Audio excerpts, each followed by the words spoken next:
Hello जी, अस्सलाम वालेकुम। तो भाई क्या हाल चाल हैं। और इस साल जो लोग इटली आना चाह रहे हैं उनके लिए ये वीडियो है कि कितना एक्सपेंस होगा इटली आने में, तो क्या क्या आपको डॉक्यूमेंट्स बनवाने होते हैं और क्या क्या उसकी फ़ीस रहती है। तो एक आपको रफली आइडिया हो जाएगा। एग्जैक्ट अमाउंट तो ऑब्वियसली नहीं बता सकता मैं, लेकिन एक रफली आइडिया हो जाएगा कि कितना आपको अमाउंट चाहिए। तो सबसे पहले तो जो इटली आने का सोच रहे हैं, तो जो पहले जो बेसिक चीज़ है वो बैंक स्टेटमेंट आपके माइंड में होनी चाहिए कि 7,000 यूरोस अराउंड हो। लाइक 20 लाख पाकिस्तानी मिनिमम आपके पास होने चाहिए, 20 और 25 के बीच में ऐसे। ठीक है। अच्छा, इसमें लोग गलती ये करते हैं जो मुझे पर्सनली लगता है कि आप बहुत ज़्यादा दिखा देते हैं। जब 35-40 लैक्स, तो ऑब्वियसली अगर आपके पास बहुत ज़्यादा पैसे हैं तो आप जर्मनी जाएँ। उनको भी पता है कि यहाँ पे आप इटली आ रहे हैं तो 20 to 25 लैक्स इज़ एनफ। तो बहुत ज़्यादा ओवर एफिशिएंट और ओवर स्मार्ट भी नहीं होना चाहिए कि बंदा बहुत ज़्यादा दिखाए, तो एक उतना अमाउंट दिखाएं। अगर आपके पास वो हैं तो आप ऑब्वियसली वीज़ा प्रोसेस करेंगे। तो डॉक्यूमेंट सबसे पहले जो आपको रहता है वो यूनिवर्सिटीज़ की फ़ीस है। अब कुछ यूनिवर्सिटीज़ फ्री हैं, जैसे यूनिवर्सिटी ऑफ जेनुआ है, ब्लोनिया है, और मैं पिछली वीडियो में बता चुका हूँ, लास्ट मेरी वीडियो में, जो फ्री यूनिवर्सिटी है।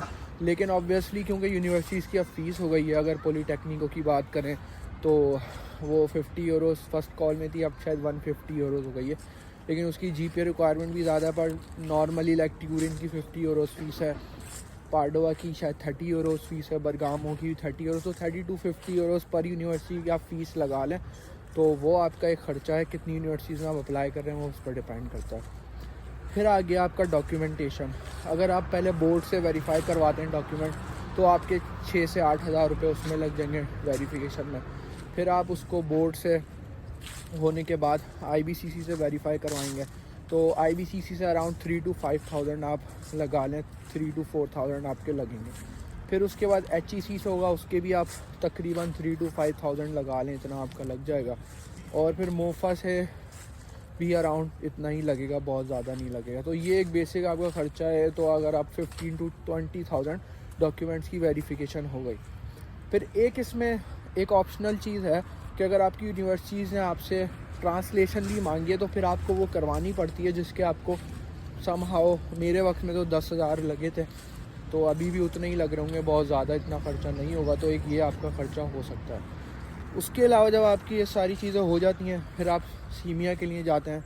तो सीमिया अराउंड 300 यूरो से 400 यूरोस का ख़र्चा है, जो कि अराउंड 1 लाख आप रख लें, 1,90,000, 1,20,000 ऐसे।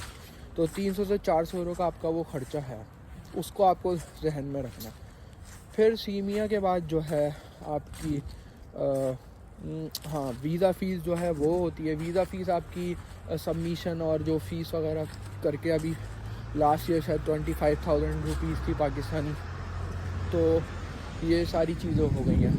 और यही आपका ख़र्चा है, वीज़ा फ़ीस हो गई। और उसके अलावा एक और ख़र्चा होता है, मेडिकल इंश्योरेंस बनवानी होती है आपको, तो उसका जो ख़र्चा होता है 7,500, 8,000, 9,000, मतलब 10,000 के अंदर है, डिपेंड ऑन द कि आप किससे बनवा रहे हैं। वैसे 7,500 में भी बन जाती है। तो एक वो आपका ख़र्चा है।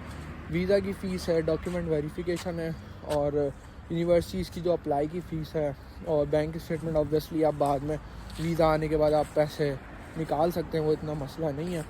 तो ये सारे डॉक्यूमेंट और ये सारी फ़ीसेस जो भी आपको भरनी है वो ये हैं।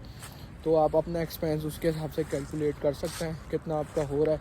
और एक और चीज़ ये है कि फिर आप जब इधर आते हैं, क्योंकि पॉलीटेक्निको दी मिलानो आपको हॉस्टल दे देती है शुरू में, बाकी मेजॉरिटी ऑफ द यूनिवर्सिटीज़ आपको हॉस्टल नहीं देती, तो आपको बाहर रहना पड़ता है, स्कॉलरशिप लेट आती है।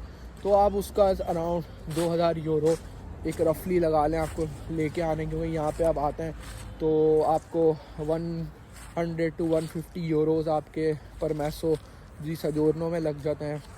और फिर आप मेट्रो कार्ड वगैरह बनवाते हैं, तो मिलान में तो मेट्रो कार्ड के अराउंड लगा लें आप, और डिपेंड ऑन द जोन, तो आप 100 यूरो उसके लगा लें। तो ये आपका शुरू में ख़र्चा है। और घर वगैरह आप अगर रूम देख रहे हैं तो वो तो आप 2,000 यूरो स्टार्टिंग के लिए लेके आएँ। फिर ऑब्वियसली आपकी फ़्लाइट का ख़र्चा है, वो डिपेंड ऑन कि किस फ़्लाइट से आ रहे हैं, तो वो आप एक माइंड में रख सकते हैं।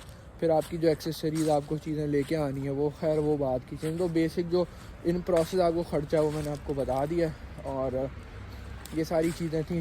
तो जहाँ तक मेरा अपना पर्सनल ओपिनियन है तो 10 लाख का तो आपका रहेगा जो आपको पैसे लेके आने हैं यहाँ पे।